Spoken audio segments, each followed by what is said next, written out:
Welcome to Redtastic. Story 1. I, 52 male, have 3 children with my ex Tracy, 50 female. Michael, 28 male, Linda, 25 female, and Victoria, 23 female. We split because Tracy had an affair with Stan, 55 male, to whom she is now married. We never shared with the kids the reason for the divorce, as I didn't want them to blame either of us. This backfired as the kids saw their mom move out of the house into a small apartment and me keep living in the house and remarry 2 years after the divorce. Stan and Tracy let them pretty much do whatever they wanted, and I had to be the disciplinarian who made sure homework was done, appointments were made, and deadlines were met. My 2 oldest eventually came to realize that I was not the bad guy. My son, when he found out that his mother had put nothing away for college for him, as outlined in our divorce decree, and she told him to take out loans. My daughter, when she realized that her grades were going to keep her out of her desired program in school. My youngest never came around, so it was a surprise when her boyfriend asked for my blessing to ask for her hand. When I expressed that I didn't think she'd care about my blessing, he said she insisted on it. She began spending time with me, being polite to my wife, and it felt wonderful to have my daughter back. I went with them to book the venue, and they'll be getting married next summer. I paid the deposit and the first installment. I noticed that she was becoming less communicative again recently, ignoring my texts or giving one-word replies, and not coming over as much. On Monday, my son sent me a post from Instagram. My youngest had an engagement party this weekend to which I was not invited. One of the photos was her with Stan and it read, "Anyone can be a father. It takes a real man to be a dad. This amazing guy has been my dad for 15 years even though he didn't have to be. I am so blessed to have him walk me down the aisle next year. Daddy's girl, future Mrs. X." My kids wanted for nothing their entire lives because I never let them go without. Even when they wouldn't talk to me, I made sure their needs were met. I texted Tracy to see why I was not included. She replied that Victoria didn't want my wife there because she wanted a drama-free day. My wife has literally never started drama in her life. I asked if Stan and I would both be walking her down the aisle. Tracy didn't respond, but Victoria called me up demanding to know what my problem was. I repeated my question and she replied that no, Stan, her dad, would be walking her down the aisle. I told her that if that's what she wanted, I would be fine with it. I told her to let Stan know the next payment for the wedding is due in November. Stan and Tracy do not have the money for this wedding and think I'm being an a-hole. Linda says if I do this, Victoria will never speak to me again. Michael is on my side. Edit. They were with me most of the time. Tracy has a 1-bedroom condo, so I was sleeping bags in the living room when they stayed over with her. At home they had their bedrooms exactly the same. But they liked being with Tracy because she didn't make them do homework, would order pizza for dinner, let them stay up all night, and got to be the fun parent. We divorced in 2004. I remarried in 2006 after being with my wife for a year and a half. Tracy and Stan got married in 2007 after being together for 3 years. A lot of times with me, they would just stay in their rooms and barely say a word to me or my wife. They treated her like she ruined our marriage, even though we didn't meet until after we divorced. Michael and Linda now have a positive relationship with my wife and both acknowledge to me that their stability and success is because I made sure they followed through on things. Not the a-hole OP, and your title is wrong. You aren't cutting off support, you're declining to pay for the remainder of the wedding expenses when you are going to be disrespected at the event. It's pretty obvious that Victoria cozied up to you for a while and even had a boyfriend ask for your blessing to sucker you into paying for everything. If Stan is her dad, he should fill the traditional role and he and Tracy should pay the expenses the bride's family traditionally pay. I would also advise you to tell your kids why you had to divorce their mother. You can't and shouldn't keep the secret anymore. They're fully grown now. Tell them and let them do with that information what they will. Now for some comments. Not the a-hole. This. Don't hide things from your kids when you divorce. As a kid whose parents did this, it leads to nothing but badness. Be honest with them. But also, as others have said, she absolutely used you for the money, which is frankly disgusting. Get your deposit money back and let them pay for it themselves. Not the a-hole. I would see if you can get the deposit and trust back since she doesn't consider you her dad. And honestly, viewing you as an ATM is worse than just not dad. That said, why would a not dad fund a wedding? She can be a big girl and take out a loan, or otherwise figure it out. Also, make sure that deposit or a payment system is not in your name and is no longer on your card. No need for her poor decisions on how she treats people to reflect on your credit.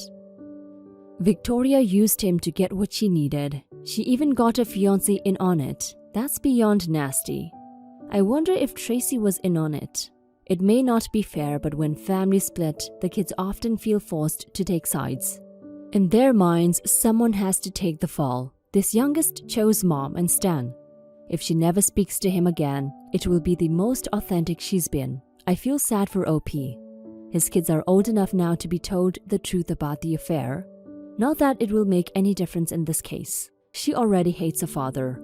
She's not going to hate him more now that she's been outed. She doesn't respect him at all. If he doesn't pay, what's the consequence for him except what already is? The consequences for her, on the other hand, are much less than what she actually deserves. Story 2. My older sister, 24 female, is currently 10 weeks pregnant with her first child. My dad tries to take our family, me, 21 female, my sister and her husband, my younger brother and my dad's girlfriend, to dinner once a week. This week, I chose one of my favorite restaurants that we haven't been able to go to for over a year due to COVID-19.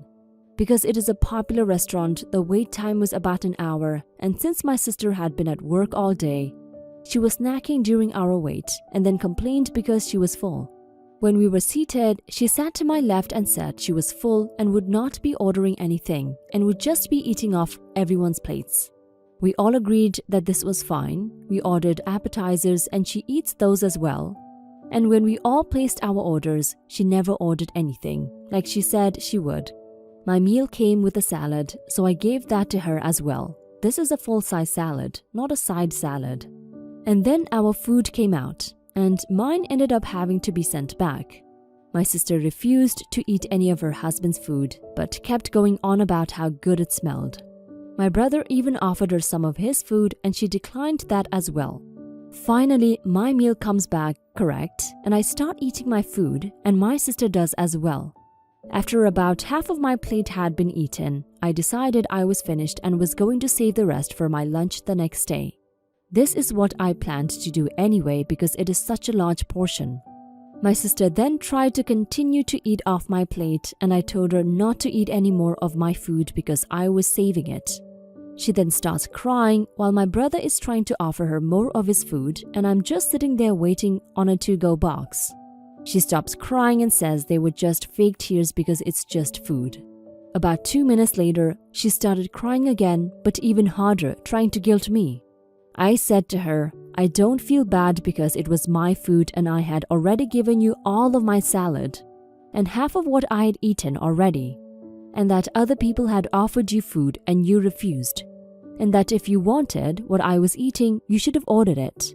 She then takes a picture of my leftovers and sends it to our mom to shame me for keeping that much food for myself. My entire family, aside from my brother, said I was being petty here for not giving her the rest of my food. Am I the a-hole? Edit. I just want to make it clear that the dinner is paid for by my dad, so this is in no way anyone trying to save money, and that the pregnancy has somewhat turned her off of meat, and I'm the only vegetarian in the family. She still eats meat, but I don't understand her pregnant body and how she decides what's good and what's not. Edit 2.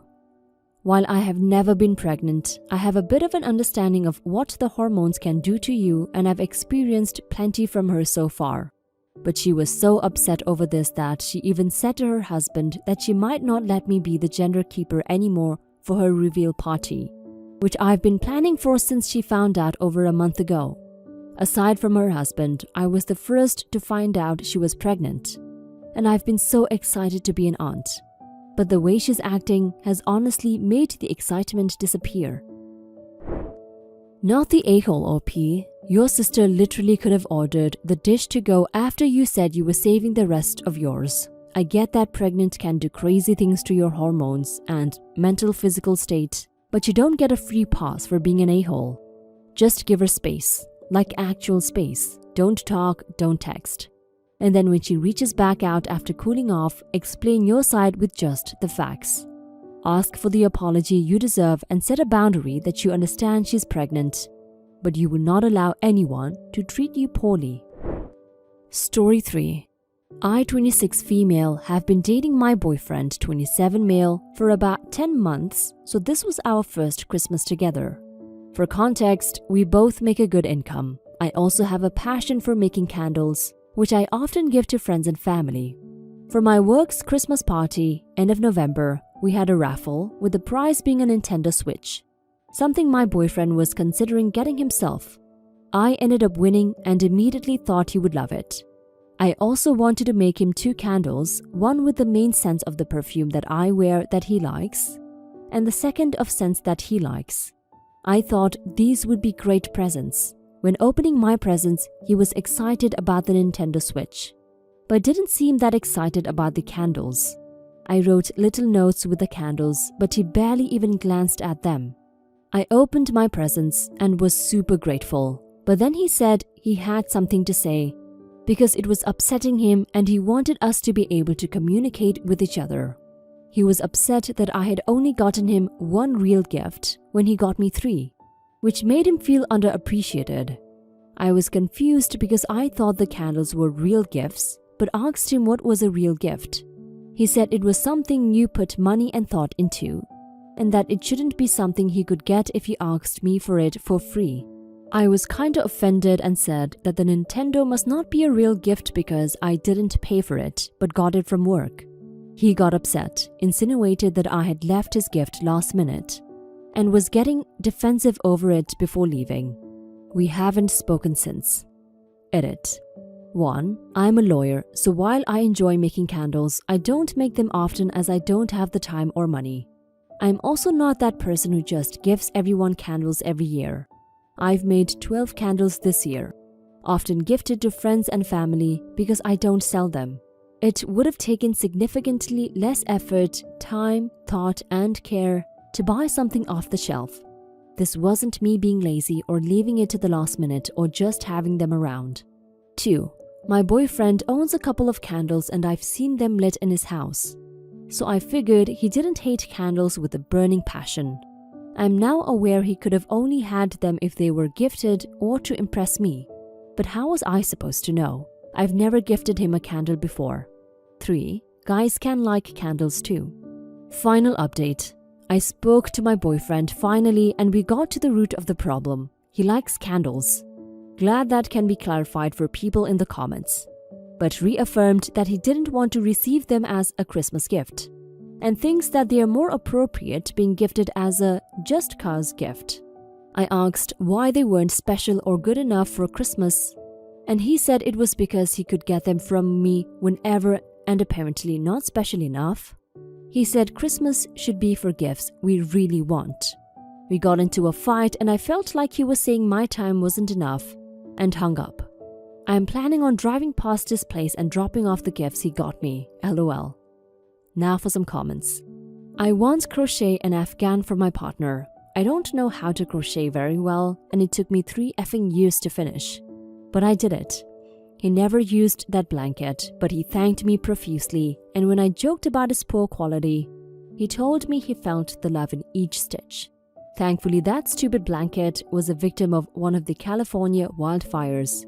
But I have recently started a new Afghan to give him because I like torturing myself. Not the a-hole. He's clearly shown who he really is. A giant a-hole. Give him the gift of his space and time and break up. No one needs a 27-year-old who's this immature. You put time and thought into 2 very personalized gifts that you made. In addition, you gave him something you thought he would really enjoy. It doesn't matter you want it. He doesn't get to dictate how the gift is acquired and is missing the point of gifts completely. Not the a-hole. OP's boyfriend only had an issue with the candles and then insinuated that he could just get those from her for free whenever he wanted. He didn't say candles aren't my thing, but rather implied they were already available to him anyway. And that's what makes them not really gifts. OP puts time into making those candles and money for the materials, so if he thinks he can get one whenever he wants, that's a major amount of entitlement. I make custom cookies on the side. They're just cookies, but it takes me several hours of my time to make a dozen. I periodically give them to my friends and family as well. No one ever acts like they can get them from me whenever they want. So the boyfriend is definitely an a-hole for thinking her candles weren't true gifts. Dump the boyfriend. Take the switch back.